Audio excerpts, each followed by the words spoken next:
अतिशय निवडत होता. पुढे राम, लक्ष्मण, सीता निघाली. तेवढ्यात कैकई म्हणाली, कुठे निघाला?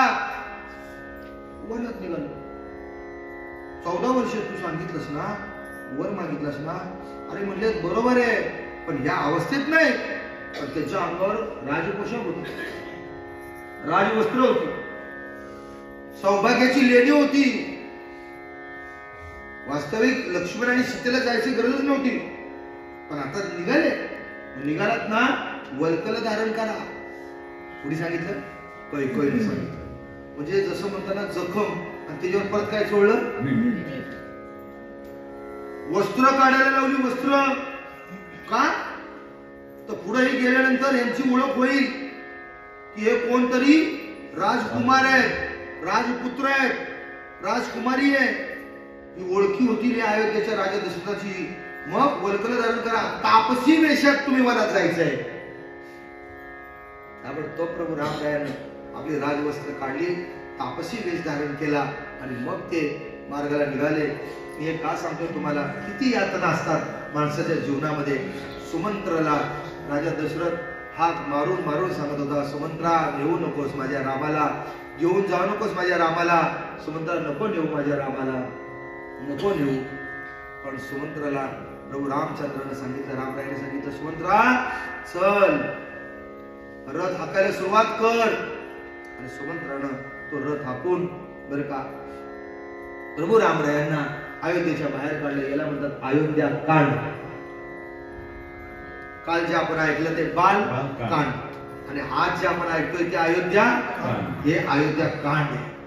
आणि मंडळी, या अयोध्येतनं जेव्हा हा रथ बरं का वनाच्या दिशेने निघाला, तेव्हा सबंध वनातली सगळी अयोध्येतली सगळी मंडळी रथाच्या माग बरं का अतिशय दुःख आवेगानं चालत चालत प्रभू रामराया बरोबर.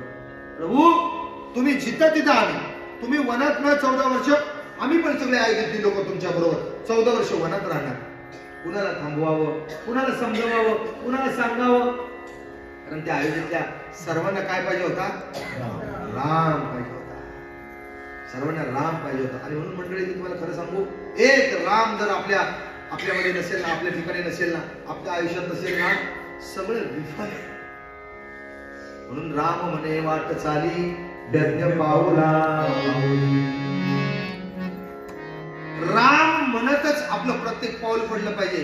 किंबहुना ज्याच्या मुखात राम आहे ना, धन्य धन्य हे शरीर तीर्थदाचे, त्याचं शरीर धन्य आहे, धन्य आहे, धन्य आहे. राम निघून गेला अयोध्येत ना, राजा दशरथाचं राजाचं शरीर असून नसल्यासारखं झालं. अयोध्येत राम नाही, आता माझा राम राहिला नाही, माझ्या जीवनात राम राहिला नाही. राजा दशरथाला आठवलं. काय आठवलं? काय आठवलं राजा दशरथाला?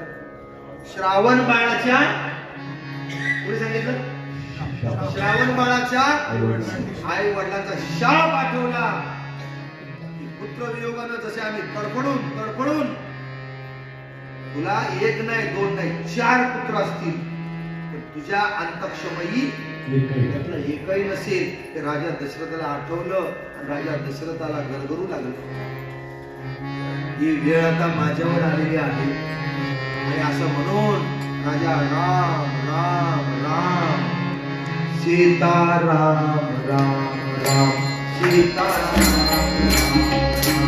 सीता राम राम राम सीता राम राम राजा राम राम राम सीता राम राम राम राजा राम राम राम सीता राम राम राम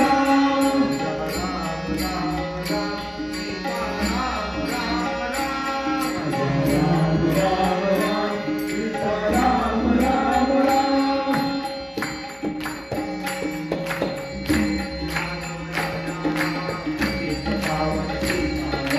रघुपति राघव राजा राम पतित पावन सीताराम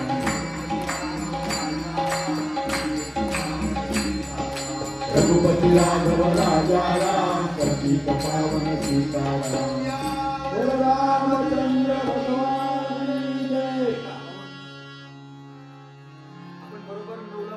दाखवलेलं आहे, कारण तुम्ही सगळेजण कष्टून आलेला आहात.